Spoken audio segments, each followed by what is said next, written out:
Hello, જય શ્રી કૃષ્ણ, જય જિનેન્દ્ર, બધાને શુભ શાતામાં રહો બધા। આપ જોઈ શકો છો રવિવારે બપોરથી આ વરસાદ ચાલુ છે, લગભગ 2-2:30 વાગ્યા હશે ત્યારે વરસાદ ચાલુ થયો હતો। તો આજે બુધવાર થયો, વચ્ચે 2 કલાક ક્યારેક સ્ટોપ થયો છે, બાકી કન્ટિન્યુ વરસાદ ચાલુ જ છે। અને આ એક નહીં, હજારો વિડીયો એવા અત્યારે આમાં બધે મોબાઈલમાં, વોટ્સઅપમાં ને બધે આવે છે, ન્યૂઝવાલાના, રિપોર્ટરના બધાના। પણ હું મારા મોબાઈલથી અત્યારે મારા જ એરિયામાંથી હું તમને કહી રહી છું, એટલો બધો વરસાદ છે કે જેની કોઈ સીમા નથી। હવે એમ થાય છે કે ના, મેઘરાજા હવે ખમૈયા કરો। નાના નાના વિસ્તારમાં જે લોકો રહે છે એ લોકોને ખરેખર ખૂબ પરેશાની થાય છે।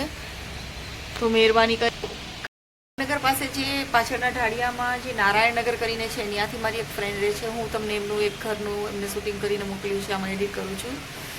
તો બધી જ ગવર્મેન્ટ કામ કરી જ રહી છે, નો ડાઉટ, બધી જ જગ્યાએ બધા જ પહોંચે છે સેવા માટે, આ ને તેને। પણ જે લોકો ઘરમાં ફસાયા છે એ લોકો પોતાના ઘરના વિડીયોના અને તેને ગ્રુપમાં શેર કરતા હોય, એક વિડીયો હું આના અંદર પણ મર્જ કરું છું, આપ જોજો।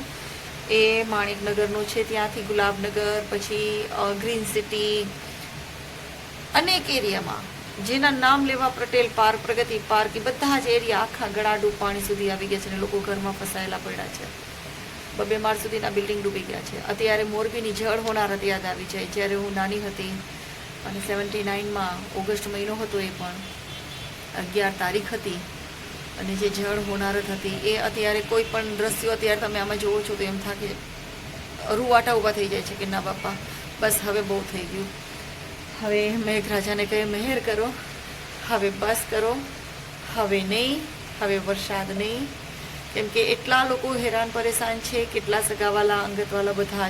હું તો ખાલી બોલીને રહું છું, પણ બાકી જેટલા ગ્રુપના અંદર મારી ફ્રેન્ડ્સ ઘણી બધી છે, અમારા કેટલા રિલેટિવ્સ છે મોરબીમાં, જામનગરમાં, રાજકોટમાં, એ લોકો અત્યારે બધા જ ઘણી બધી વિકટ પરિસ્થિતિમાંથી પસાર થઈ રહ્યા છે।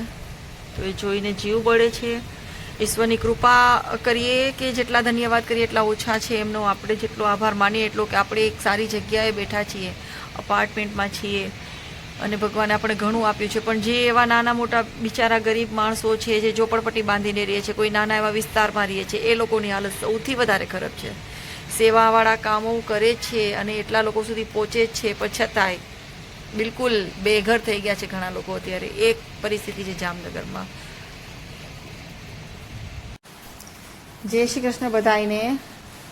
પ્લીઝ મહેરબાની કરી સૌ પોતપોતાના ઘરમાં રહેશો। આ છે અમારા જામનગરની તળાવની પાર, જ્યાંથી તળાવ ઓવરફ્લો થઈને બધું જ પાણી જે આપણે વોકિંગ કરવા આવીએ છીએ ત્યાં સુધી આવી ગયું છે। અમે તો એમ જ સેવાના કામ માટે બહાર નીકળ્યા હતા, એટલે આ વિડીયો થોડો લઈ લીધો। તો પ્લીઝ મહેરબાની કરીને પોતાની જાતને સાચવજો, કારણ વગર બહાર ન નીકળશો। આ છે તળાવની પાર જામનગરની, ગેટ નંબર 2ના અંદરથી બધું આ વિડીયો શૂટિંગ કરેલું છે। આપ જોઈ શકો છો આખું તળાવ હિલોડા મારી રહ્યું છે, જે બહુ જ રિસ્કી છે અત્યારે। આ મોરબીની હોનારતને યાદ દેવડાવી દે છે। અત્યારે એટલી વિકટ પરિસ્થિતિ બધે થઈ ગઈ છે। આ છે જામનગરનું બસ સ્ટેન્ડ, આપ જોઈ શકો છો કે એસટી ડેપો પણ આખું બધી બસ ને બધું તૂટી ગયું છે।